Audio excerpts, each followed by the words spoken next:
Ladies and gentlemen, boys, girls, angry faithful of all ages, somehow, some way, you are managing to watch us live for Nerd Sports episode 204. We didn't have a show last week because, well, honestly, my computer took a crap.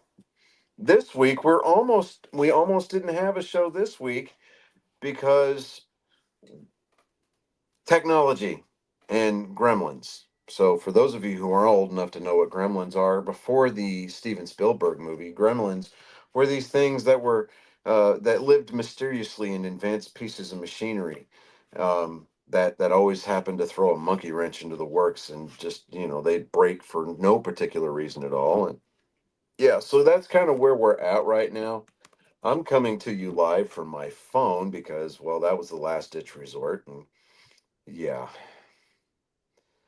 it is what it is, but the show must inevitably go on because we've only had 1 week breaks before in the past. I'm not going to put our people through, or our fans, our listeners, whatever. I don't know if we would call them fans.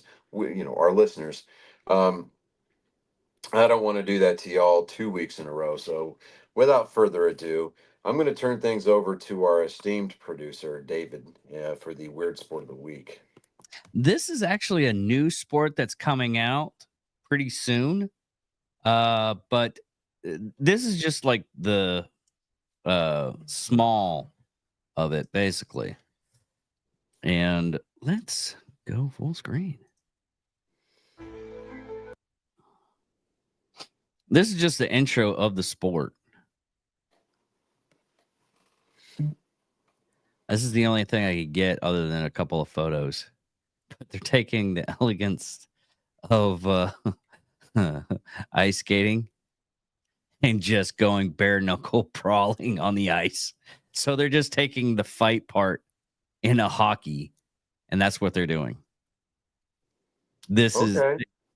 I mean, I mean, this actually works a little bit more better because everybody goes out there to watch hockey, but they want to see the fights more or less.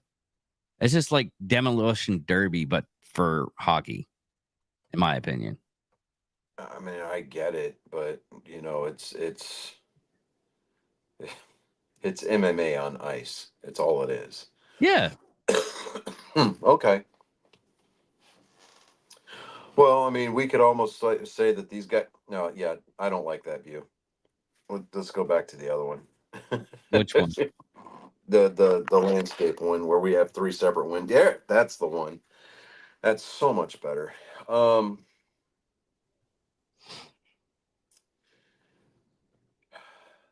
we could almost make the argument that these dudes are just one bad day away from missing the unemployment line and going on tour as the next ice capades. I don't know about that. That's a big stretch. You know what? I mean, it was a big stretch to get curling into the Olympics, and you see what we're looking at now.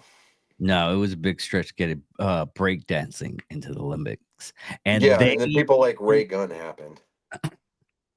no, it happened because of Ray Gun. The whole story of them actually putting it into the Olympics was because of her. I understand that, And David. You're failing to put two and two together here. I said breakdancing in the Olympics, and then Ray Gunn happened. I'm talking specifically about her crap performance. I mean, the performance that it's banned on ever being used, and they removed it from Peacock Yep, entirely. yep, Dude, that was hilarious. yeah, That that was that one. that that is super hilarious to Yeah, the fact of they were like, we're sorry, we're burning it down, we're torching it, and we're getting rid of the bodies. We're sorry that you had to do that and you had to see that. So yeah. But moving on. Baseball. Baseball's about to break camp. Um, from spring training.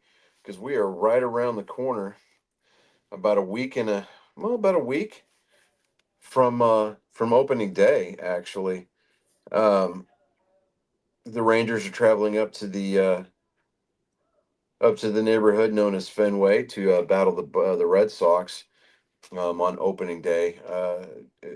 Garrett Crochet is going to be going on opening day for the Red Sox. We've got Nathan Evaldi going to the going for the Rangers. It's going to be a pretty interesting game. It's going to be a pretty interesting series to open up the season with. The Red Sox, for the first time in a very long time, have their fans semi decently excited for the new season coming up with some of the roster moves that they've made. Rafael Devers finally coming out and saying that he's down for whatever the club asks him to do. So I think that some of the Red Sox alumni, some of the coaching staff, and a lot of his close personal inner circle has gotten a hold of his ear and finally told him, "Hey, look, pull your head out of your ass, kid, because you're expendable." I mean, they've got prospects coming up in the pipeline that are defensively 9 times better than he is and are more consistent with the bat. The only thing really that Rafael Devers has got going for him is the fact that he's got big league experience. He's got this big contract that the team is inevitably going to have to eat some portion of, even if they do let him go. So, you might as well just be a team player and demonstrate to everybody around you that this is the thing that needs to happen. So, I'm finally I'm okay with where Rafi Devers is going mentally. Hopefully, um, we're going to see Alex Bregman open up the season at third base, which is great. I mean, all over that and excited for it because once they signed Alex Bregman, I mean, we knew that there was going to be some kind of controversy at third base, but at the same time, we knew that Alex Bregman is light years away. Is in the term of light years, he's a jump up. He is a huge um, upgrade from Rafael Devers is as far as defensively is concerned. So, hopefully we can not hear, we can go the entire season without having to hear the arguments about how, why are we still playing Devers at third base when he's defensively the biggest liability in all of baseball at the hot corner. So hopefully we can go away from some of that. But let me see here. There is some kind of like mystery illness going on with Mookie Betts. Mookie Betts plays for the Dodgers. He's lost 25 pounds in the middle of spring training. He looks incredibly anemic, and he said that he's scared to eat. So there's not a lot of news out there about it. Um, Let me see here, just a quick search here. Yeah, he says he's lost 25 pounds from illness or from illness. Let me turn that all the way down. It could cost him um, the a roster spot for the home opener.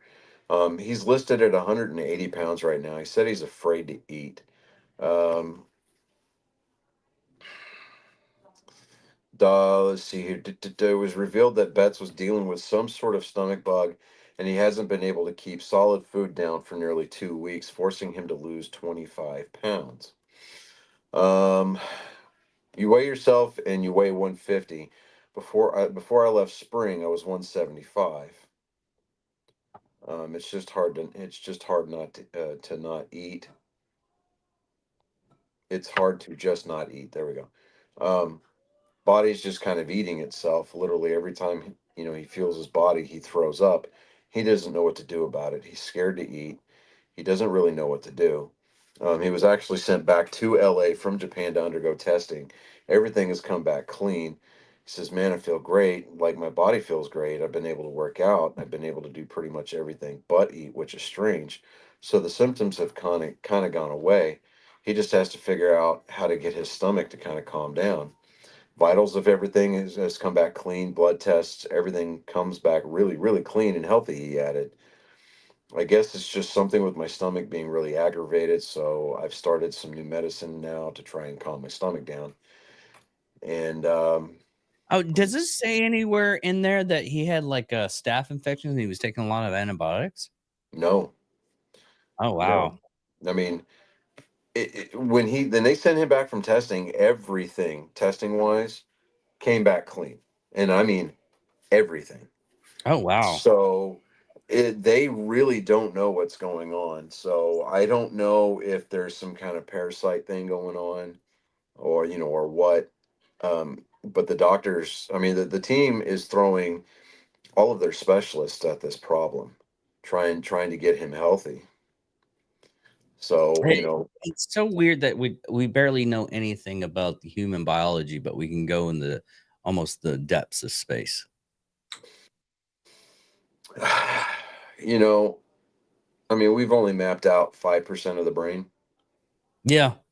So I mean, honestly, I mean, I'm in no way, shape, form, or fashion a Dodgers fan, but I am a Mookie Betts fan because he started his career in Boston. I know what the kid is capable of, and I want nothing but success for him. So hey, I mean, just thoughts and prayers with Mookie Betts, with his family. Um, that they can get this figured out. I mean, everything aside, it's just it's one of those things. I mean, it's scary, Yeah. 100%. So um, now, moving on in other news, the coveted Paul Skeens debut patch card, it sold. It was a 101 card, and it sold for $1.11 million with Fanatics Collects. Proceeds from the auction being donated directly to the Los Angeles Fire Relief Fund. Um, Let me see here. The winning bidder was Dick's Sporting Goods. So apparently, Dick's Sporting Goods bought the card. Um, Now, according to Topps, only 5 baseball cards have only been sold for more. A Mickey Mantle 1952 Topps card sold for 12.6 million in 2022, setting the all-time record for any sports item, be it a card or memorabilia. Among active players, only Angels outfielder Mike Trout has a card that has gone more than the Skeens debut card. Now, one of one Trout rookie card sold for $3.9 million in 2020. Now, of all of Fanatics collects proceeds from the Skeens card auction, again, as earlier stated, will be donated to the Los Angeles Fire Relief Funds, helping victims affected by the wildfires. Now, the Skeens card features a patch worn by the big league right-hander during his highly anticipated MLB debut on March 11th of 2024. Hmm. Now, part of a Topps initiative launched in 2023, Skeens, the number one overall pick in the 2023 draft, managed to exceed expectations in his first season, winning National League Rookie of the Year honors after posting a 1.96 ERA with 170 strikeouts over 100, excuse me, 133 innings. Now, he also started the All-Star game and was a National League Cy Young Award finalist. Now, the hype surrounding skiing sparked a fervent chase among collectors to find the pitcher's one of a kind rookie card. It was eventually pulled by an 11-year-old Dodgers fan from Los Angeles on Christmas morning. Merry Christmas to that kid, right? Yeah. The Pirates had offered a bounty to the person who found the Skeens card. Now, the team's offer in exchange for the card included 2 Pirates season tickets behind home plate for the next 30 years, a softball game at 30 or for 30 at PNC Park with coaching from Pirates alumni, a meet and greet with Skeens, 2 Skeens autographed jerseys, and more. Now, Skeens' girlfriend, uh, Livy Dunn, an LSU gymnast and social media influencer, also said that the fan who found the card could sit in her suite for a Pirates game this season if they took the team's deal. But the family who has chosen to remain anonymous throughout the process turned down the offer, opting instead to sell the card at auction. Now, I could be selfish and say, you know what? I probably would have turned the offer down too, just because I'm not a big Pirates fan, but I mean, how much of the card's proceeds going to charity was his parents' idea versus the 11-year-old? Because you know how many baseball cards that could have bought? You know how many gaming consoles that could have bought that kid? Well, okay. On that note, Johnny, there's some kids that actually, if you raise them right and everything, they do stuff like that.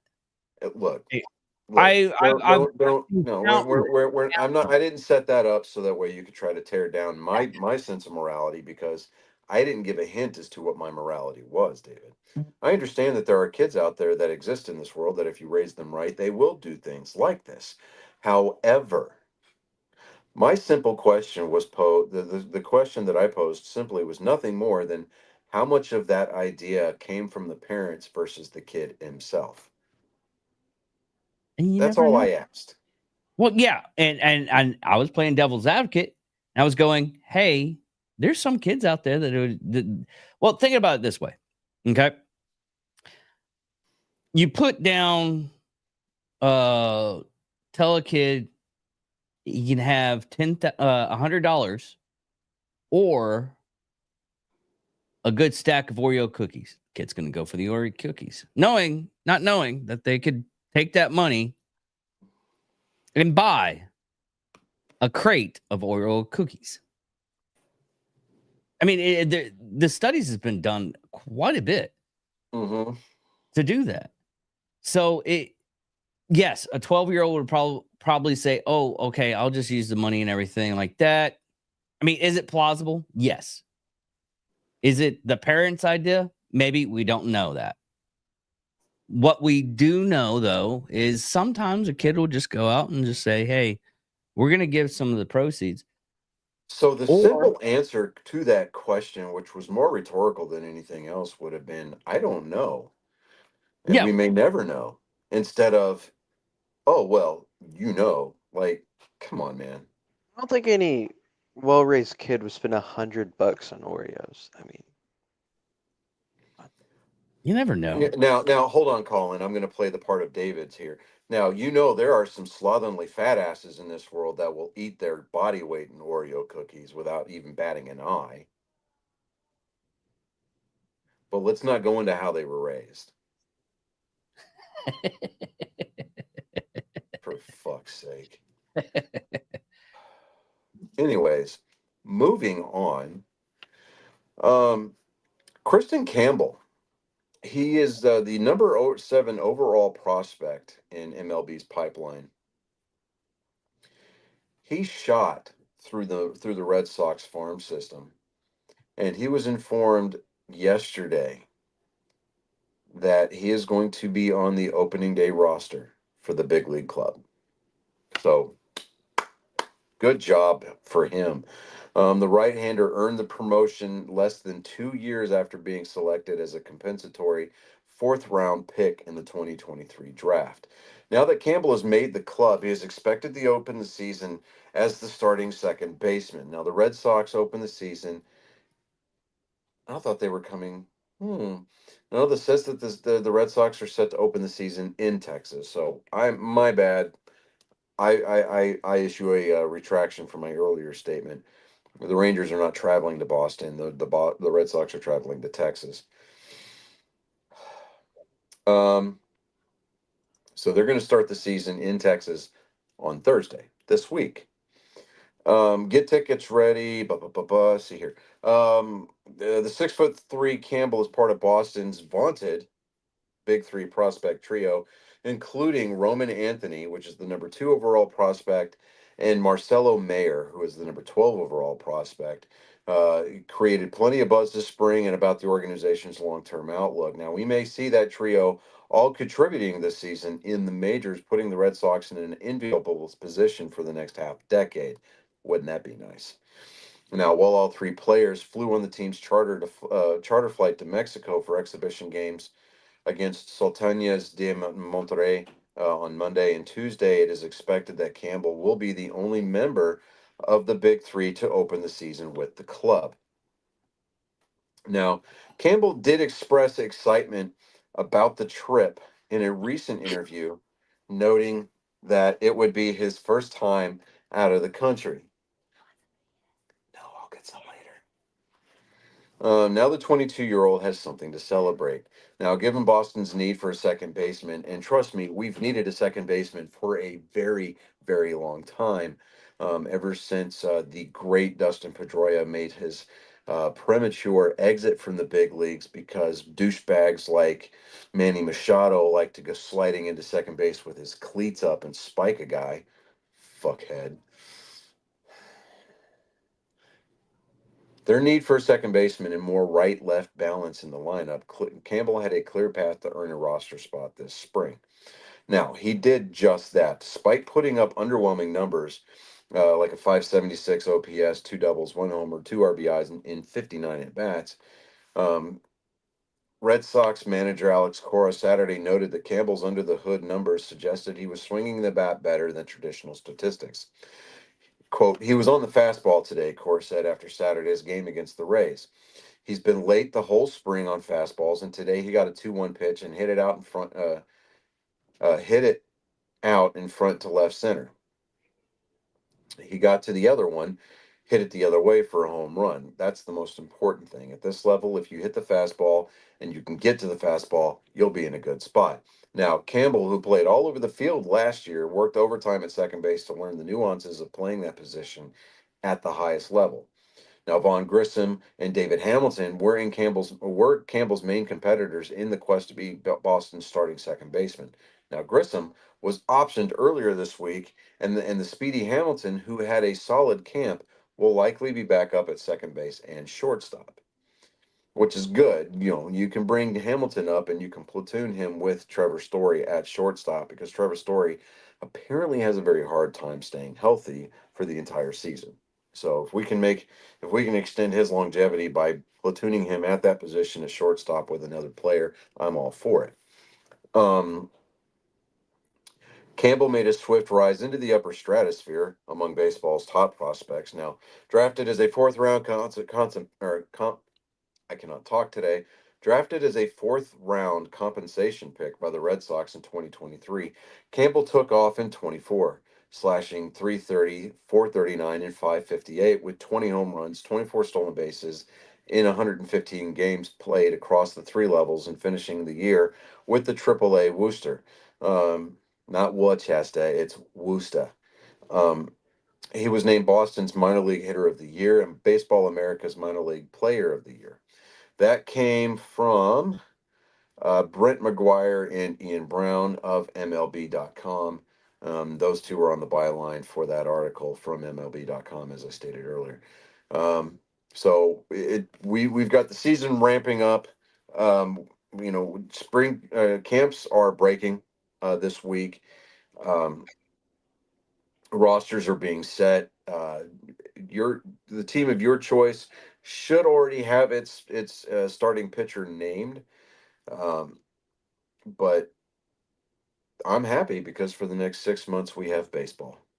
So, and it's baseball games that matter, and those games start Tuesday or Thursday. So, unless you're a Dodgers and Cubs fan, and your games have already started, but all that being fair and everything like that. So, Um, let me see here. As far as the NFL is concerned,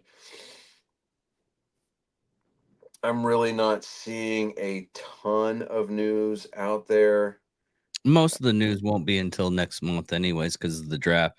I mean, we could Yeah, go over all the speculations and everything like that, but it's basically hearsay until we actually get to the draft. yeah. I mean, we've already gone over a lot of the free agency signings. Now we're just getting comments from different players, and I really don't want to hash all of that out. But now, when I said that we were going to be, uh, when we were having technical difficulties, I mean that in every sense of the word. We were having an immense amount of technical difficulties this week. Um, between the soundboard acting up, my screen taking a crap on me last week, and audio not working and syncing up this week.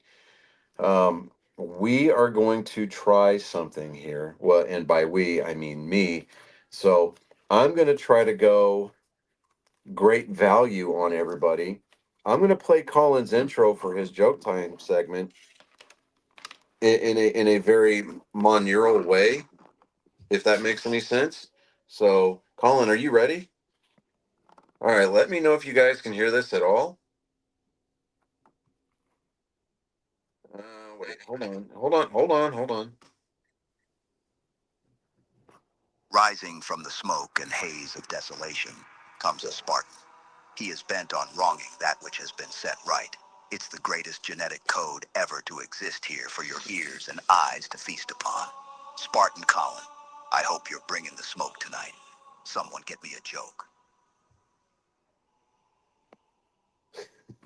I told you the show's Well, got at to least we go know on, the right? soundboard works. Do what now? At least we know the soundboard works. Oh yeah, no, I have to do the factory reset, but I have to wait until I get my MacBook back out of the shop because all of my sounds that I have pre-programmed onto the smart pad are on that computer. Oh, yeah. I'm gonna use the joke I had for last week's. Yeah, I mean, it's not like we had a chance to deliver it, so go for it. How do you know the mechanic has a girlfriend How? whose fingers are clean? Yo. Oh, yo. Okay. That's all I got, but I thought it was pretty good. Okay. All right. I'm yeah. That was it. That was the only one. Okay. Slipping out through the fog of war, this Spartan continues the fight. Your souls have become collateral damage in the battle against the flood of moral supremacy. Leave your expectations at the door on your way out and marvel before the pillar of tactical prowess. Ladies and gentlemen, angry faithful of all ages, this has been Joke Time with Colin.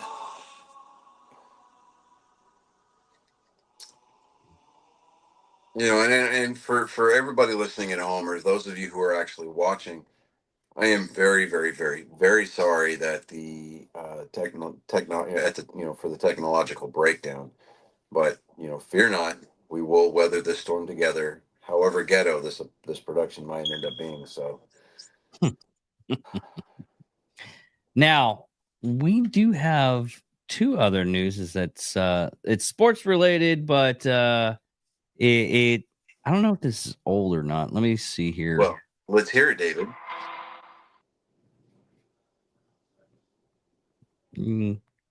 Yeah, it happened last week. George Floyd died.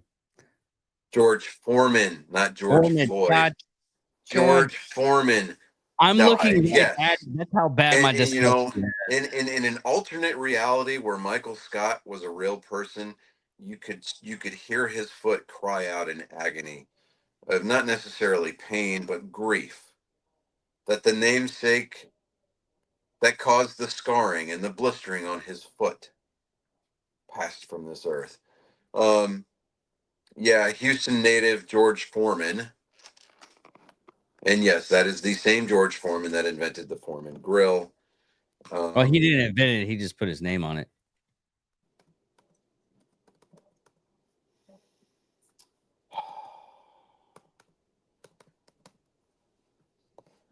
Dave, you can correct me, that's fine.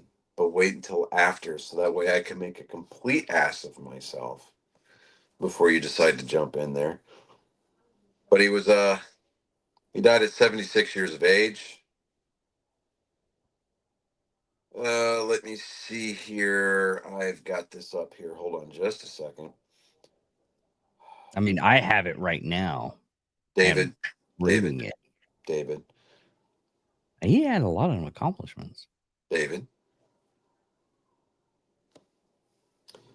This is coming from NBC News. The byline states Phil Hessel,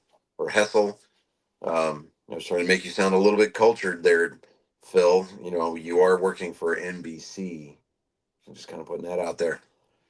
George Foreman, the heavyweight boxing champion and Olympic gold medalist, who later became an entrepreneur known for the indoor grills that bore his name, died Friday at 76 years of age. Our hearts are broken, in an announcement on Foreman's Instagram page read, with profound sorrow, we announce the passing of our beloved George Edward Foreman Sr., who peacefully departed on March 21st, 2025, surrounded by loved ones, it read. The cause of death was not provided.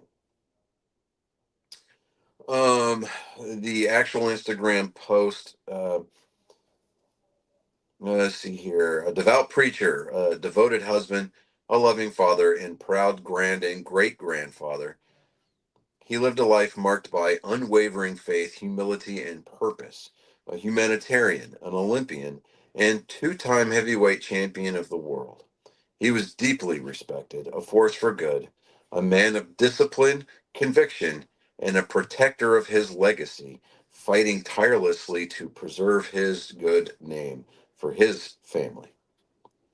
We are grateful for the outpouring of love and prayers and kindly ask for privacy as we honor the extraordinary life of a man we were blessed to call our own. Foreman, known as Big George, won an Olympic gold medal in boxing in the 1968 Olympic Games in Mexico City when he was just 19 years old. He won the World Heavyweight Championship 5 years later in a stunning knockout of Joe Frazier in 2 rounds in 1973, but he lost it to Muhammad Ali the next year in the famous Rumble in the Jungle. But Foreman was not finished. At 45, he reclaimed the heavyweight title in 1994 when he beat Michael Moore, a comeback that made him the oldest boxer to win the championship. Now, Foreman retired from boxing in 1977 and became a born-again Christian. He said that in his biography on his website that he had had a religious experience in a dressing room after losing in a decision to Jimmy Young on March 17th of 1977 in Puerto Rico. He was ordained as a minister the next year, founded the Church of the Lord Jesus Christ in 1980, and in 1984 founded the nonprofit George Foreman Youth and Community Center in Houston. Foreman returned to boxing in 1987, a decade after he retired. He was also known as the entrepreneur for the George Foreman Grill, officially called the George Foreman Lean Mean Grilling Machine. More than 100 million were sold worldwide, according to Foreman's website, and he became a fixture on television programs promoting the device in an apron. Quote, a devout preacher, devoted husband. That's just from the statement that I read on his Instagram page. Now, humility and purpose were not always character traits for which Foreman was known, really. He described himself on his website as going from thug to boxer. He was born in Marshall, Texas on January 10th, 1949, but grew up in Houston's Fifth Ward, where his website said he bullied other children and became a mugger and a brawler. Foreman credited the Job Corps program started by President Lyndon B. Johnson with the mentoring that led him from crime to a career in boxing. I have been literally rescued from the gutter. I was hiding out from the police, Foreman told NBC News in an interview in 2023.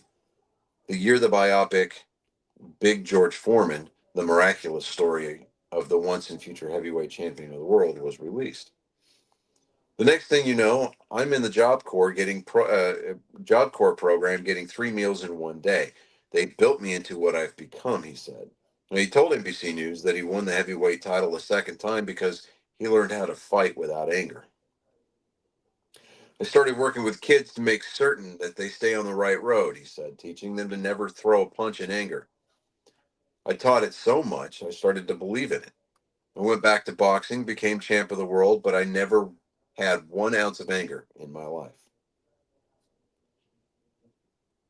Fellow world heavyweight champion Mike Tyson was among those sharing condolences after Foreman's death Friday. Now, quote, condolences, I'm going to try to read this in the Mike Tyson voice. Condolences to the George Foreman's family. His contribution to boxing and beyond will never be forgotten. Lord, I apologize. George, Forgive me. ESPN called Foreman one of the most influential and recognizable boxers of all time. Texas Governor Greg Abbott remarked, "A legend lost." The world knew Foreman as a two-time heavyweight champion. Houston Mayor John Whitmer said in a statement, "We knew him as a proud member of our community, a man whose heart was as big as his powerful punch." William Shatner, who appeared with Foreman on the reality television travel show Better Late Than Never in 2016, also expressed his condolences. Others on social media recognized Foreman for the grill, which was the common sight in home kitchens and college dorm rooms alike in its heyday. Foreman emphasized that part of his life in the 2023 interview with NBC News. Now, quote, "Being honest, I'm not a spokesman for boxing. I'm a spokesman for the George Foreman Grill, and I'm a minister full-time at the Church of the Lord Jesus Christ in Houston," he said then, with a friendly laugh. Now, Foreman's family said that they were grateful to be in his extraordinary life. A humanitarian, an Olympian, and two-time heavyweight champion of the world, he was deeply respected for a force for good, a man of discipline, conviction, and a protector of his legacy, fighting tirelessly to preserve his good name for his family. We are grateful for the outpouring of love and prayers and kindly ask for privacy as we honor the extraordinary life of a man we were blessed to call as our own. So, yeah. Yeah, George Foreman.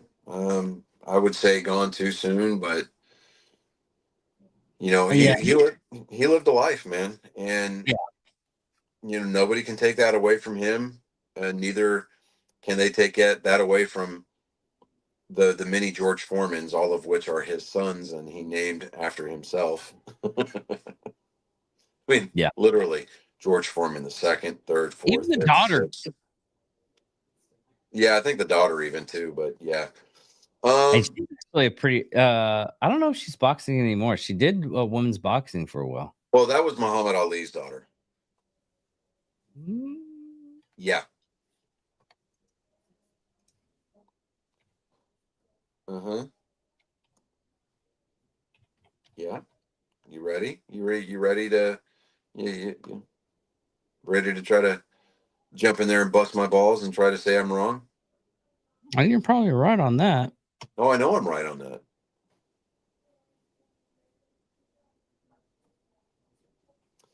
Anyway, so there was a race this weekend at Oh, okay. She was a rugby player, but not a boxer. You're not a. welcome. And I accept your apology, David. I really do. Yeah, I wouldn't. Do Um so the race at Homestead Miami Speedway this weekend, it was actually a triple weekend. All three major series were there. The trucks, the Xfinity guys, and the Cup guys were there. Kyle Larson did run in all three races.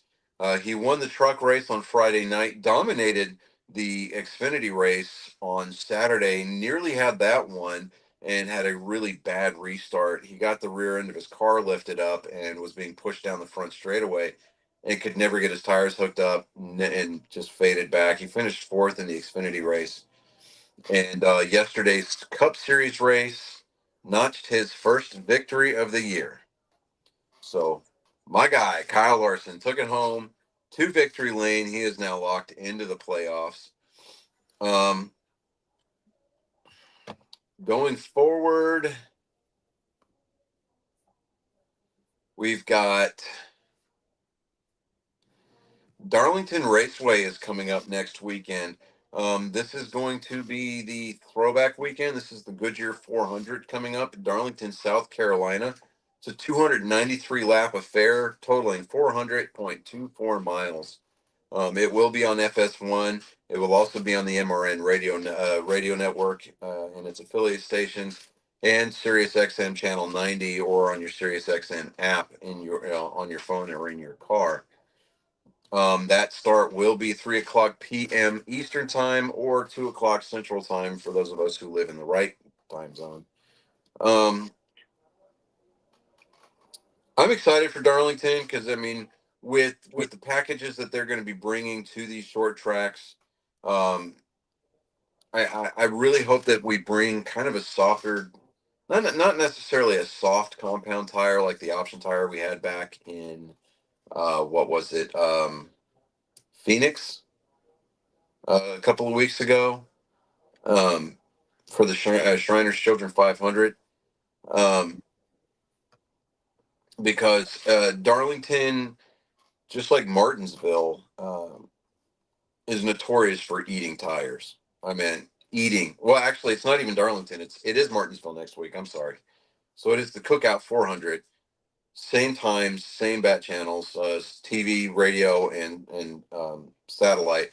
But it's going to be 400 laps for 210.4 miles. So yeah, my bad. It is Martinsville. It's not Throwback Weekend at Martinsville. That will be Darlington on the 6th of April. But yeah, this Sunday, March 30th. Martinsville, it's known for the Martinsville Stripe. Um, Guys like to ride as high up on the track as they can. Hug that wall within 6 inches because that's where all the grip is. This track is known for just consuming tires. So I look for, as far as like compounds, rubber compounds on the Goodyear Racing Eagles. I look for that to be uh, kind of a halfway on the compound, not terribly hard to where it's like a durable tire where they could run one set for the whole race. But there's going to be some balance there. Goodyear's going to bring a compound to that track that's going to force drivers to take care of their equipment on the longer runs. So that's going to be exciting to see. Why is it tearing up tires that bad though? Is it just okay, so you look at it and it's like, okay, the softer compounds provide a lot of grip, which enables you to go faster because you can basically drive the car anywhere you want and it's going to stick, right? Mhm. You get the harder compounds; those are the more durable tires, like the rubber compounds that are on street tires. That's a harder compound tire, and that's because they have to last for anywhere from 50 to 90,000 miles, right? Depending on how much you pay for these tires. So it's all in the compound. And plus the fact that Martinsville is a concrete track and they don't smooth that concrete out, Oh. So No, I've had, I mean, just recently, I mean, I bumped a couple of times on a pothole and I had to redo my whole air system. yeah. I had to like fill up all my tires, and it wasn't, and none of my tires busted or anything like that. It was just hitting that bump constantly. I mean, everybody up at work, and it's the same spot for everybody at my job, and it's just leaking out air out of my tire every time we accidentally hit that bump. They finally like asphalted it over. Yeah, yeah, well, you think about it like this, because you've got a contained system that's holding anywhere from 35 to 45 psi, and so that's within a confined area, and air can only compress so much, right? Yeah. So when you hit a pothole or something like that, and you reduce the volume or you reduce the amount of space that air can be contained, it's got to go somewhere. So it's gonna find micro fractures that are in the sidewall, or it's gonna get around through the bead, or it's gonna come out through the tread, and No, I it's gathered that, but why don't they? Why does NASCAR force these people to redo the whole road? no. Okay, it's not that these are racing surfaces. Yeah. Okay, concrete ages. Well, yeah. And the older that concrete gets, the more racing or the more racy it gets. And there he is, ladies and gentlemen. Sorry, I am so late. Everybody got out of work late, and yeah. So I have been listening though, and I have some anecdotes to add to the discussion. Okay, all right. So well, so I did hear, first of all, that joke, stellar, good one. That works for other professions too. Like it doesn't just work for mechanics; it works for coal miners. It works for roughnecks. Yeah. I would say it would work for like bakers, but then you get into the whole yeast thing, and we're just not going to go there. It works for infantrymen. It definitely works for infantrymen, especially when you've been out in the field. Oh yeah. But if you're out in the field and you come home with some a couple of clean fingers, you might have some explaining to do. This is very true. so you got to be careful with that. I was camo painting. They're like, camo paint? What? Why are your fingers? What's camo paint and fingers? I was wiping in the field with the toilet paper from the MRE, and my finger went in my butt, and I had to wash my hands. Yeah, sure. Accidentally with pink eye. That is the exact same excuse as I slipped in the shower and fell. Yeah, and it just kind of went in. Well, I mean, when you're using toilet paper that was made by Lighthouse for the Blind. You see those videos where they're showing the woodworking videos, and it's how sharp the adze is, and when it runs over it. That is how they make that toilet paper. Yeah 100%. But more to the back to the discussion with David. Sorry. These tracks, they don't get resurfaced, they don't get repaved just at will, because that is an expensive endeavor. And you can't just repave one patch or one slab. If you're going to repave a racetrack, in order to make the grip consistent all the way around, you have to redo the whole thing. So, and this is not just like, this isn't bags of Quikrete that you go down to Home Depot or Lowe's and buy. I mean, this is like high PSI rated concrete that, is used specifically for racing applications.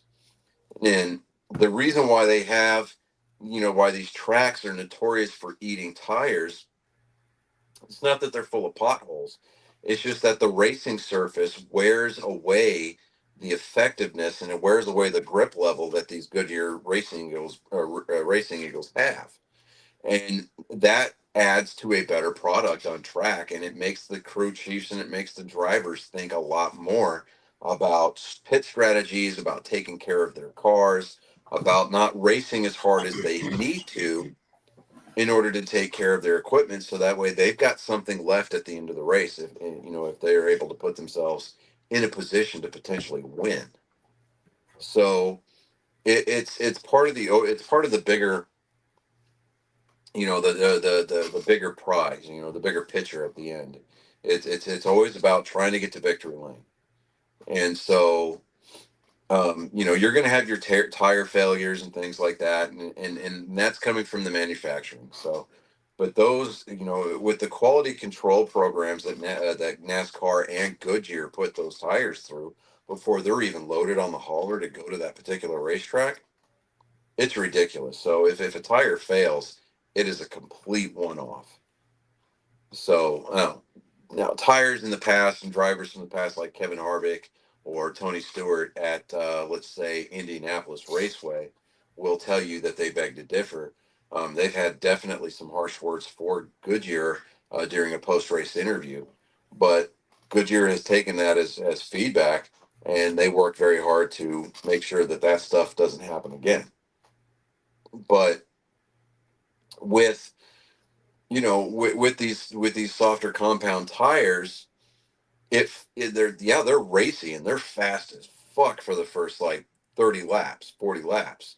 And if a driver can take care of his equipment and not lean too heavily on those tires, he's going to make up a ton of time and a ton of track position with those, but they're not going to last him until the end of the race. Now, the harder compounds, as you go up in the compounds, as far as the hardness scale is going to be concerned, now you're talking about durability, and you're talking about making sure that the car can handle, because they're not going to be as they're not going to have as much grip as, say, the softer compound tires are, but they're not going to, the lap times should not fall off the way that they will after X amount of laps on a particular run. Does that make sense? Yeah, that makes sense. Okay. So now Goodyear, they do bring these tires to the track, and they are testing compounds that are good for not only those racing surfaces, but they're also still in the business of selling tires to people like you and me. So if they have a bad day at the track, they're going to see those sales directly fall off on Monday. Well, that's always been the case with Yeah. NASCAR, though. Yeah, with any kind of racing, league, period, it's the adage, especially with NASCAR. It's win on Sunday, sell on Monday. Yeah. And that adage goes back to the days when you had guys that would go to a dealership on Friday. They would buy a car from the showroom. They'd weld a roll cage in it and put it out on the track. So when stock cars were actually stock cars, that's exactly what they meant, was we're pulling these off the showroom floor. So that way race fans go, hey, Richard Petty won in that Dodge Charger. I'm going to go get one.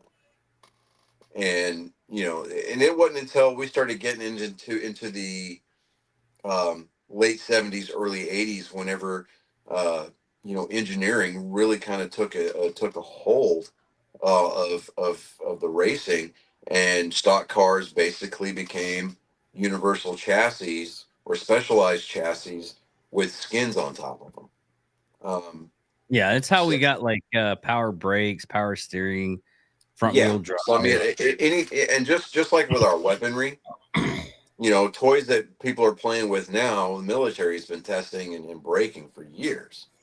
And the same thing applies. And the same thing applies with racing, power brakes, power steering. But it's not just the stuff that makes you go fast too, but a lot of the safety features that are in cars. A lot of that has come from there as well. Oh yeah, absolutely. Now, if you look at a modern day NASCAR Cup Series race car, the safety features in those cars, I mean, it is light years away from what they were whenever we lost Dale Earnhardt back in 2001. I realize it's not been that long. Yeah, no. I mean, yeah, you think about it, it's been 24 years.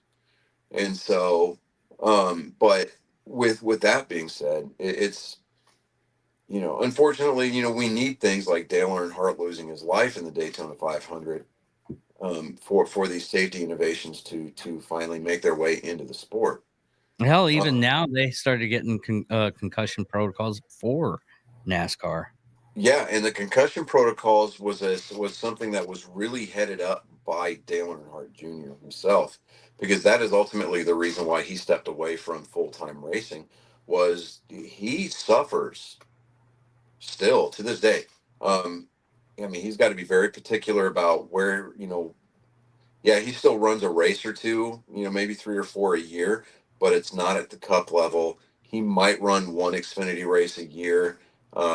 He definitely doesn't want to deal with the trucks because those guys don't know how to keep off of each other.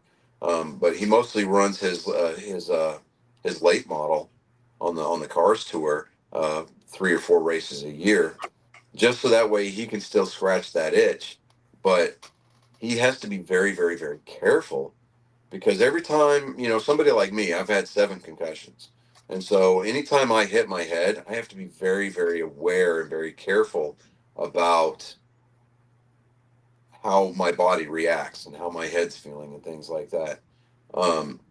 Because the more and more that you become, the more concussions you collect, I mean, ultimately that will result in brain damage, and it does rewire the way that your brain works. So, in Dale Jr., he's married now. He's got two beautiful, daughters, and he has to be very aware of how his body is reacting to the things that he's doing to it. So, he retired full-time from racing. He's a full-time owner now, and he's just a huge advocate for the sport. So, a lot of the things that we see now that are becoming commonplace, like the Hans device, like the aerodynamic packages on these cars that keep them on the ground in a spin or in a wreck, and the concussion protocols, these are born out of necessity, and these are things that are being put front and center. And I'm happy about it.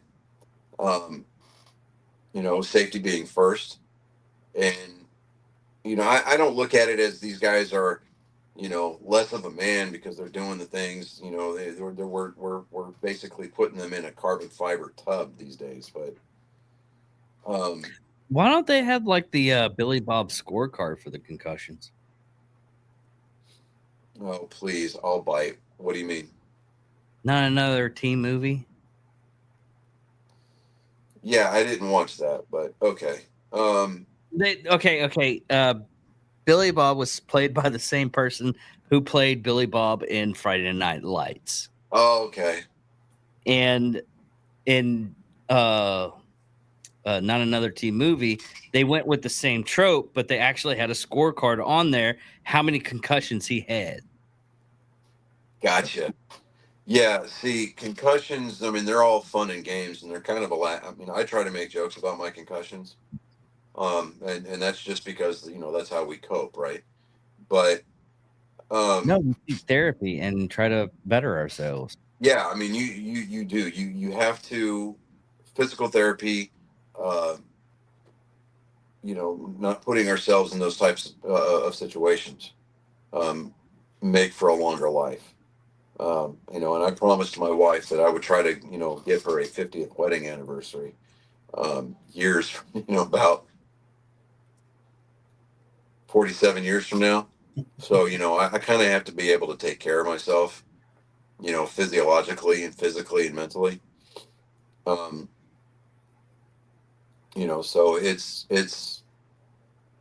well, it's funny to make jokes about it, internally. I mean, seeing somebody, hit their head pretty hard,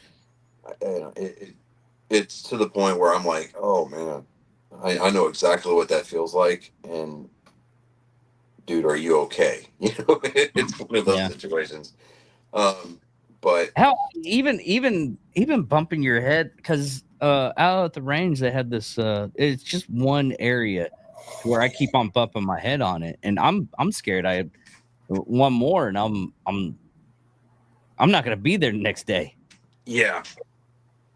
So I went out and bought something the other day. Let me get this over here. I bought a PS2 Slim. Oh. Yeah. I've got to replace the laser in it because it's not reading all of the games. Right now I'm playing Tiger Woods 07. I really want to play Tiger Woods 04 because for me that's the superior game.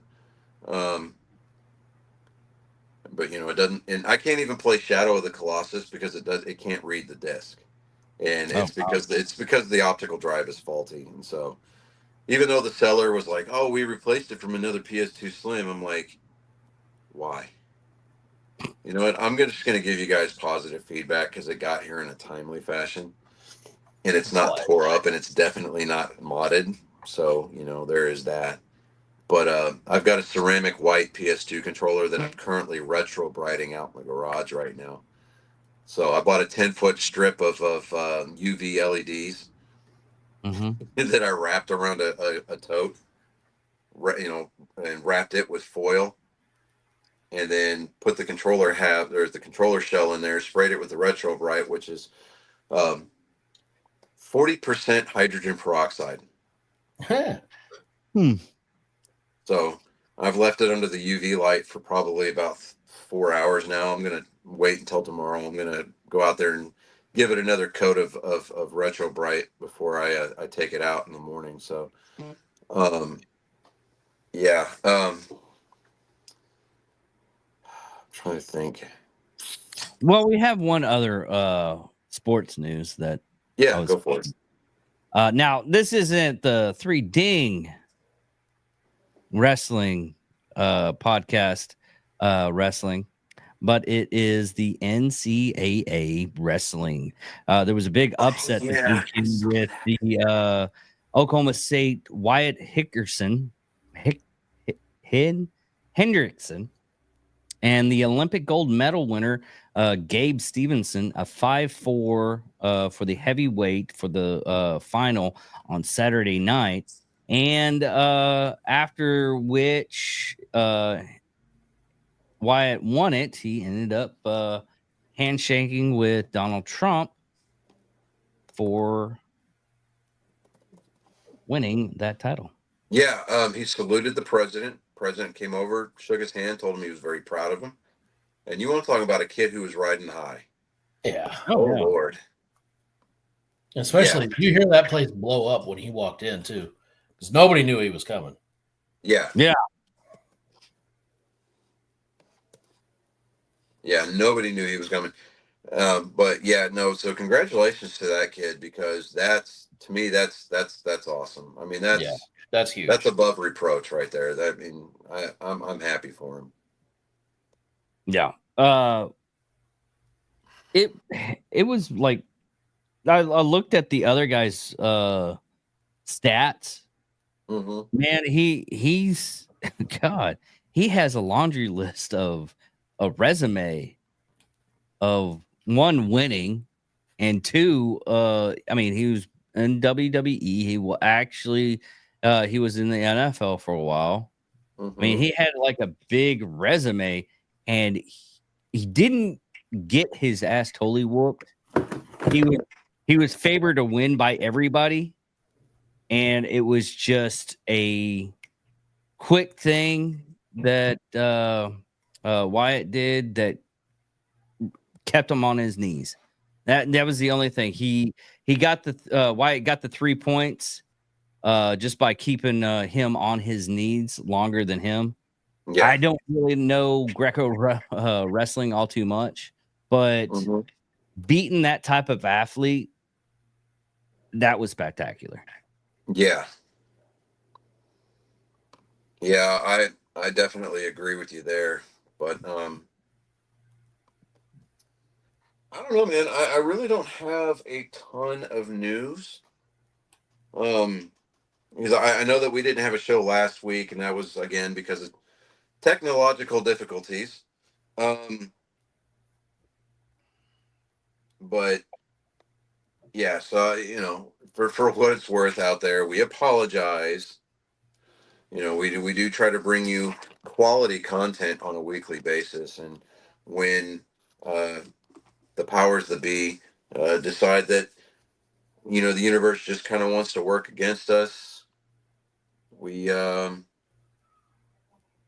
know, what's the word I'm looking for? Begrudgingly have to pull the plug on the production, because, you know, we don't want our name attached to something that's just kind of half-assed. And I mean, even though I've been forced to relegate to bringing my portion of the show to you from my phone. Hey, sometimes we're not going to have studio quality for this thing. Yeah, I mean, and even if it was studio quality, you know, we're professionally unprofessional, so yeah, there's that. But our expectations are still pretty low. They are. I don't know that our expectations will ever reach the point where we can look at each other and go, you know what? We might actually just be able to make a living at this. Yeah. Our luck it burns down. It's a distinct possibility. Yeah, it's a very distinct possibility. Until one of us wins the lottery, then all bets are off. Right. Yeah. Like, so for you know, for like the technology problems, I'm going to attempt to do something here real quick. I want you to tell me if you can hear me here. Hold on just a second. Do it.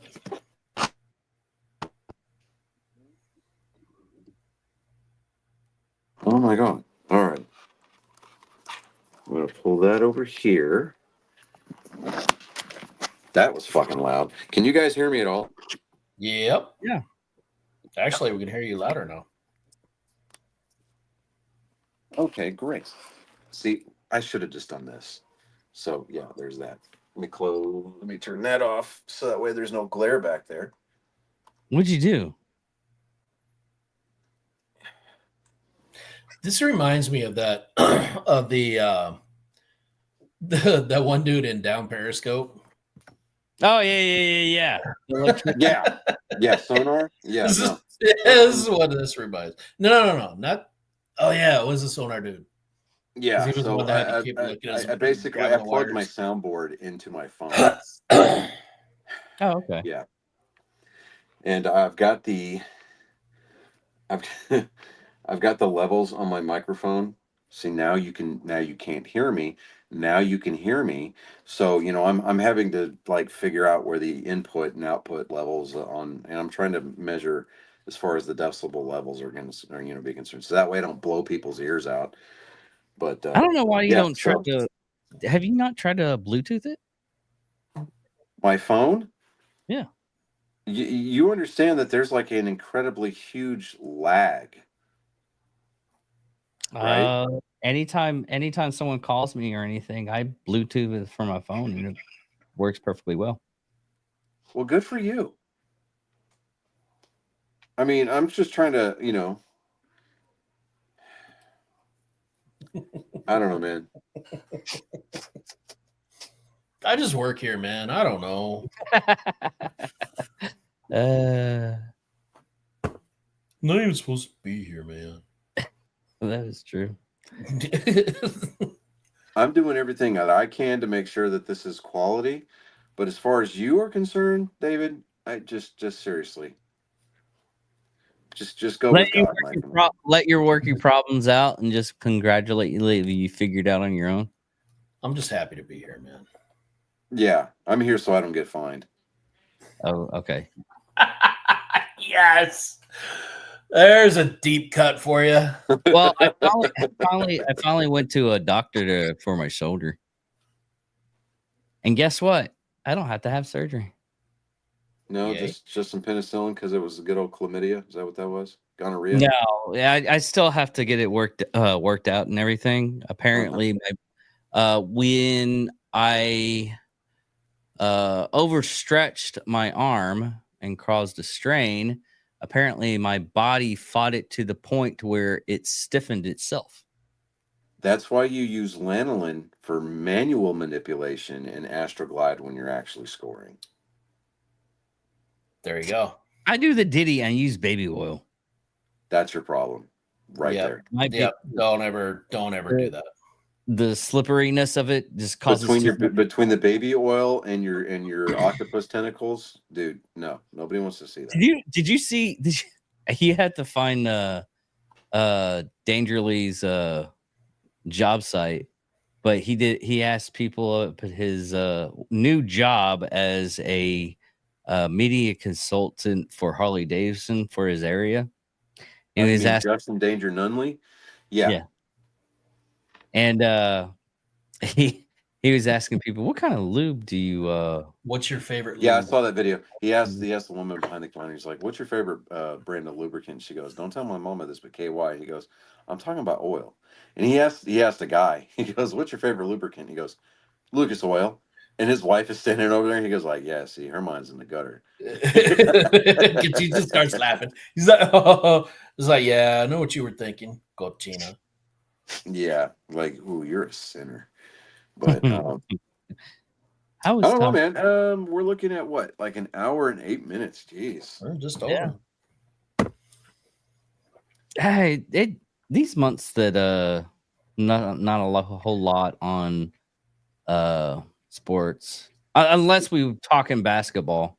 Well, next week we're going to have our opening day special because, obviously we can't have it on opening day. And no, I'm not doing a special episode because Thursday is basically opening day, which, please, President Trump, sign an executive order making opening day a national holiday. I mean, come on. You know what? The Irish. What Donald Trump should do is he should piss off Robert Manfred and sign an executive order reinstating Pete Rose to baseball. Yes. Oh God. Can you imagine? Dude. Boy, you want to talk about splitting the country there. Yeah, a lot of people that hate him for no reason. But there's some people there that are die hard. I mean, who did Pete Rose fight? I think it was Kurt Angle. Kurt Angle kept on beating up Pete Rose in WWE. That was hilarious. You know, I'm trying everything that I can to not have to pay attention to this storyline of yeah. John Cena becoming the heel. Yeah, although it was funny as shit to watch him to preaching about you get nothing. It kept reminding me of Gene Wilder as Willy Wonka. Yeah, That's what You lose, you get nothing. I like how he pointed out just like the most random kid in the audience. Yes. Oh, that kid right there. It's even like, yeah, and then he's like, huh? What?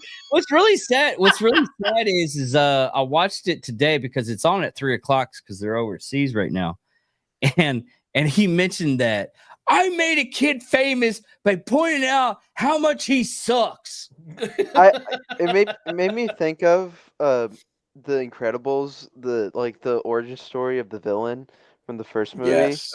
Where it's like, buddy. That was hilarious. The kid's that was awesome. Just the look on that kid's face, it was totally worth it just to see the. Oh yeah, it was absolutely totally worth it. But it's like, you know, and then there was a meme because I mean he's all decked out in the new Cena gear, and right, and it was like you rooted for a guy your entire life, and when you finally get to see him live, he's an asshole. Never meet your heroes. Yeah, wow. Yeah, right. Never meet your heroes. We wish to extend here at Angry Me. Speaking of heroes, we want to extend a belated happy 94th birthday to William Shatner, aka Captain Kirk, aka T.J. Hooker. What was his character in Boston Legal? Danny Crane. There you go. Oh man, that was a great show. 94 years old, man, and the dude doesn't even act like it. Yeah. Hell, I'm Undertaker here for that kind of chaos, man. Undertaker's is today. He's 60. Do what now? Undertaker's birthday is today too. He's like 60. Well, you know, I mean, we hope that he's around for at least another 30 years. Yeah. Which, I mean, but you think about it, what he put his body through, that big bastard would be lucky to see fucking 75. It's the end of the week. Right. Yeah. Wrestlers, I mean, most wrestlers don't reach like 63. No. It's very, very rare for wrestlers to do that because they put so much. One, they put stress on their body, and two, they put stress on their freaking organs with how much drinking they do and drugs. I'm surprised Jake the Snake Roberts is still around. Yeah, who saw that? Because Jake the Snake Roberts got clean. I mean, when he detoxed, when he went through the detox, he went through the detox. I mean, he got the DTs, the shakes, the quivers, you know, the hips, the yips, and the blips, you know. The sweeps, the creeps. Yeah, sweeps, creeps. Thank you. Thank you. I was like, please, somebody pick up on that joke. Dude, it's Spaceballs. Of course I got to pick up on that. Golly. So, oh, man, I found a somewhere, I forget where it was online. I've got to go look for it again. The STL 3D printer files. Oh, for the RV. Oh, really, RV. Dude? Yes, dude. I want it. Or at the very least, I want to pay somebody to print it for me, so that way I can build it. And I want to light that bastard too. And you know what I'm going to end up doing if I do that. What I'll do is I'll put like a little speaker on the inside to where it blares nothing but Bon Jovi's "Slippery When Wet." Yeah. You know, Raise Your Hand, that song from the scene. Always when I'm eating. Yeah. Barf. Barf. Barf. Can I do you for, boss? Oh man. All right. Now I'm gonna go watch that movie again. Yeah. But yeah. I could talk about video game news. There's been a lot since the last time we had a show. It's only been a week. But okay. Something that I will bring up, I'll toss out there to just kind of Actually, it's start it been off 2 with. weeks because we didn't have a show last week. Yes, we know, Colin. Everybody's done the math. Thank you. Not We David, appreciate clearly. you. That's what we appreciate about you, Colin, is the fact that you know, you put our inadequacies and our shortcomings out there on blast. We appreciate that. Everybody does it to everybody else. But PlayStation is currently losing their fucking minds Again. Oh. because Well, they're done. They're done for. Wait a minute, Are because they they're sitting there pulling out talking about PlayStation and all the PlayStation fanboys. Their claim to fame has always been that their exclusives are better than the Microsoft exclusives. Well, guess what? Now that Sometimes. Microsoft has partnered with Steam, Steam is going to have an app on the Xbox UI, which is going to give you access to these Sony titles through a Steam account, which I am here I'm okay for with that. that. Yeah, And I'm I'm here for saying that as a PlayStation, I don't want to say fanboy, but I have been mostly exclusive to PlayStation through my gaming career, and I am here for it. I love it. I am done with the era of exclusivity. Yeah, I'm done with it. Yeah, I keep reading all these articles about the console wars as we know it are officially over. Blah blah blah, and I'm like, okay. What have we benefited from with the console wars? How have we as consumers benefited? high blood pressure and diabetes? We haven't. Yeah, no, We've we been haven't. screwed.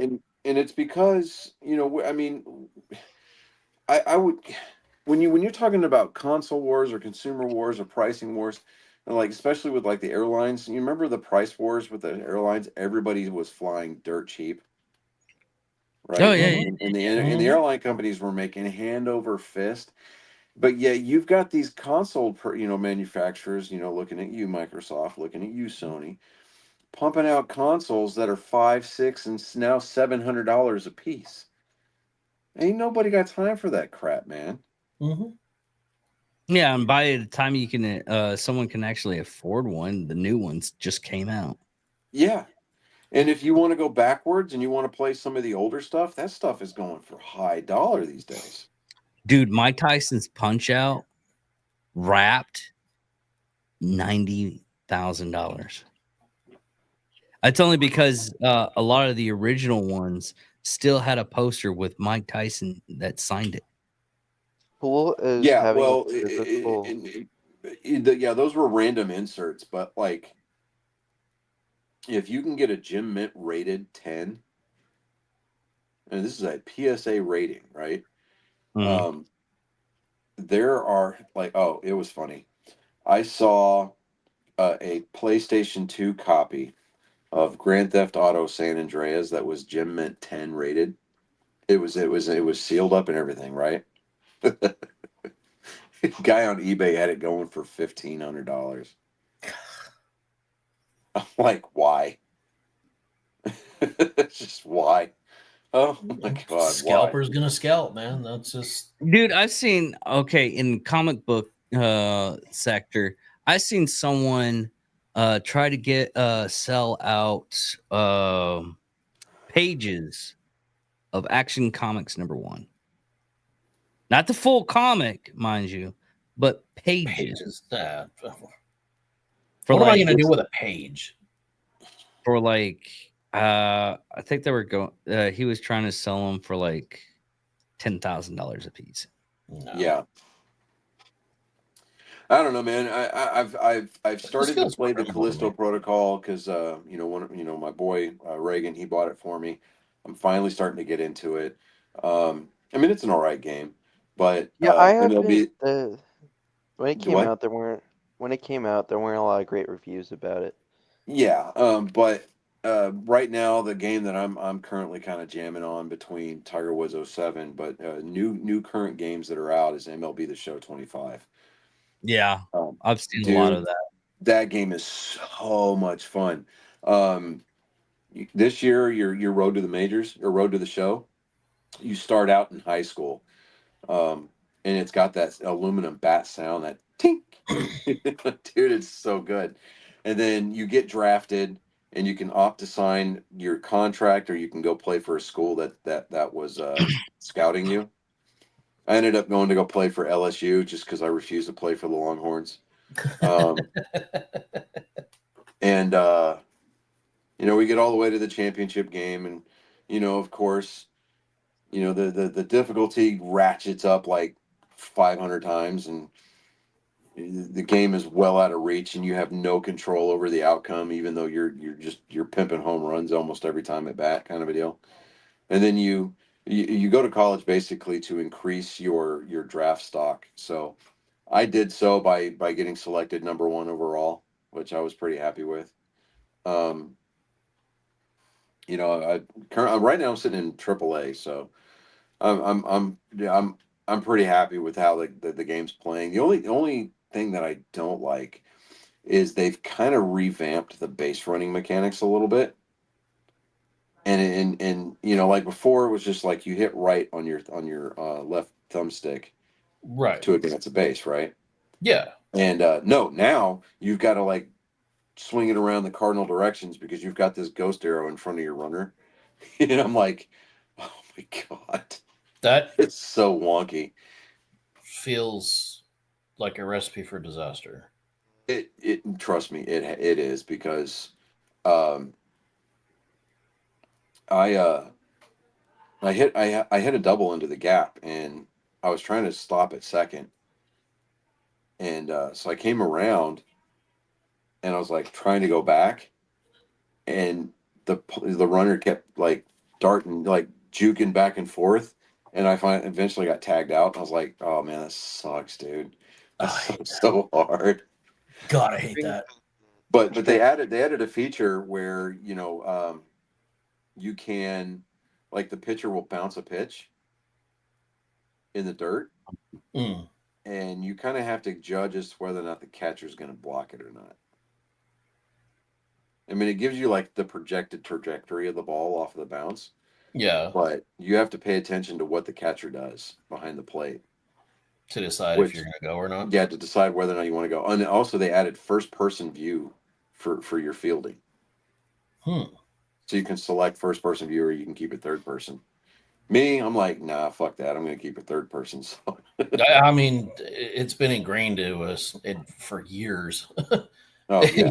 You can't just switch that midstream like that. Just no. That's asking for trouble. Oh, it is. Absolutely, it is. But Spring Break, Power Wash Simulator 2 got announced. Power Washer 2, yeah. Yeah. I've actually been playing the hell, and I know it's been out for a while, but in because KCD2, the Kingdom Come Deliverance 2 came out, yeah. I finally went back to the first one to try, because I never did beat it. I have been playing the absolute shit out of that game, and it is so good. It's once you get a hang of the combat system, which it is eye-bleedingly difficult in the early game stage. But once you get a hang of it, dude, you feel like such a fucking badass. Here, the only thing I'm playing is Dragon Age Valkyrie. Or Vanguard, I think it is. Veilguard. Yeah, it's free for this month. Fuck that. There's a reason it's free. During Spring Break, we also got news about the next streamlined Silent Hill game, Silent Hill F. It's going to be based in Japan, and the guy who worked on Silent Hill 2 music, he's not the main direct music guy, but he's doing the music for the Fog World, which is still really cool. And it's the other world is no longer rust in this game. It's flowers. And one of the cool things I'm excited for about this game is because the script director for this game, he's famous for writing like stories where the main character, a lot of gruesome and mess up stuff happens to him. And I'm excited to see what direction they take. Yeah. Because by the looks of it, the Silent Hill, yes, it's a town, but it's also kind of like an entity where like the fog rolls into the character you play as, this town, and then everything starts to go to like hell. And I'm excited to see all the different stuff they do with the Silent Hill, because the other world actually has a name this time. It's called the Dark Shrine. Yeah. And it's never had a name before. So this might actually interest you, Colin. So once I get the laser on this PS2 changed out and everything, I've been going around like trying to find good deals on some of the retro titles. Oh, they're nice. Good game. The original There God you of go. War. Nice. Yeah. And I'm sitting here going, yep, this is a button masher. Yeah. Yeah, I mean, yeah, a lot of the earlier God of War games, they're more like hack and slash beat 'em up games. But needless to say, they were still great. Yeah, so this will be available for you to play once I get this thing, refurbished to my liking. So guys, I'm thinking we should probably, it's 9 o'clock. Let's go ahead and land the plane early this week. Let's do it. Mm-hmm. So just as a kind of a programming note, next week we will be doing, we'll have a bigger emphasis on baseball, just because it is our opening day is this week. Thank you, God. So we'll be focusing on baseball a little bit more next week. Yeah. But so again, we want to apologize for last week's snafu.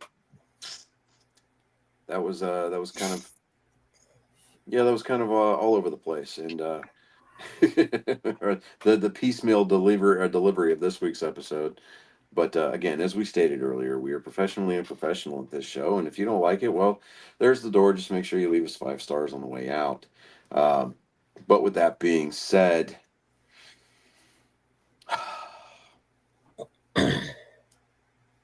I'm Johnny Skelton.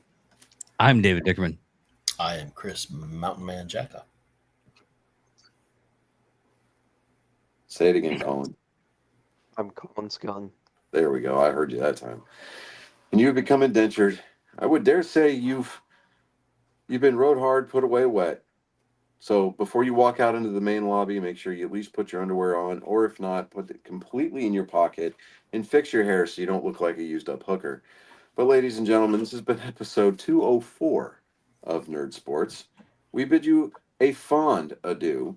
And in the immortal words, David, because you have control over the stream this week, you're going to have to cut the feed. But in the immortal words of the late lesbian pirate Bearded Clam, scissor me timbers, everybody.